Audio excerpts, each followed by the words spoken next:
Salt and tamarind will be kept together, never separately.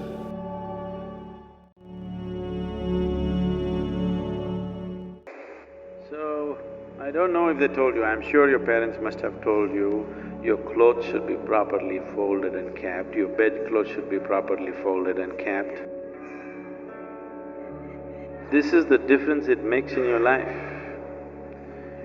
In this country, we were always told, after you wake up in the morning, if you do not fold your bedclothes, then devils will come and dance on it, demons will come and dance on it.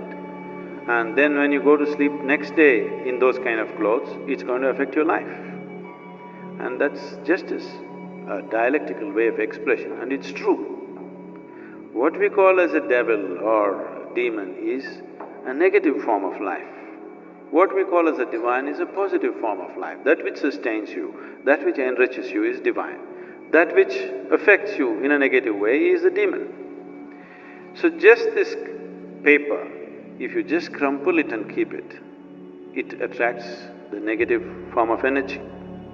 If you keep it properly folded, it becomes positive.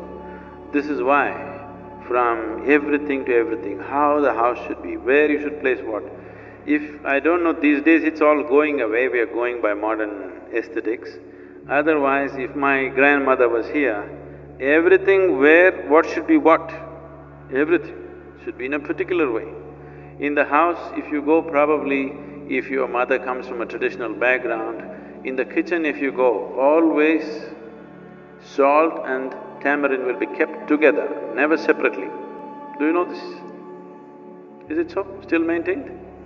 Yes, because all this awareness, unfortunately, just became tradition. It's beautiful that it became a tradition, but without giving the necessary understanding to people why it is so. Simply do it, after some time somebody comes and says, why should I do it? I'll keep tamarind on my head, salt somewhere else. It doesn't work like that. All these items have something to do with how you live, everything, how it should be kept. So the whole science of seeing how this human being can function at its maximum vibrance, even a simple peasant in this country knows about it without knowing about it. You know, he does not intellectually or consciously know about it, but he just knows this is how it must be done. Because the whole system of yoga was made into a cultural format and given to people because people saw the impracticality of teaching every aspect to every human being on the planet. So just make it culture and leave it to them. I want to see that for the next few generations later, as mothers would teach people, children to brush their teeth, yoga will just happen in their lives. This was so earlier.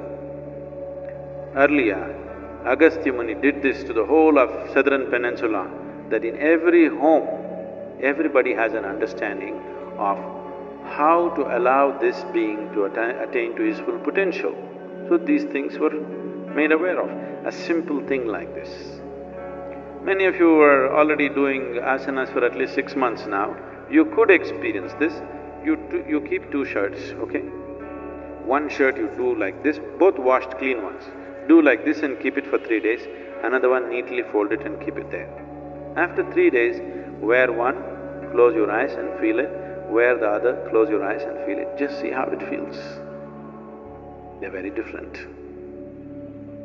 So every aspect was brought into life.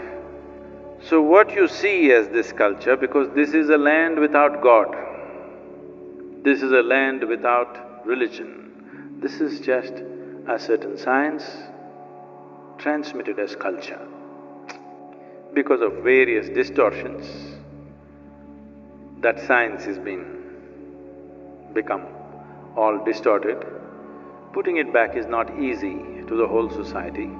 We want to put it back at least into a few people, hoping that they will be able to impart it to the rest of the larger society sometime in future. If we produce 1,000 people who really perceive, understand and live that way, I'm sure these 1,000 people can impart it to 1,000,000 people. Those 1,000,000 people can do it to many more people. And they may produce many more people who are capable of receiving this and things may happen.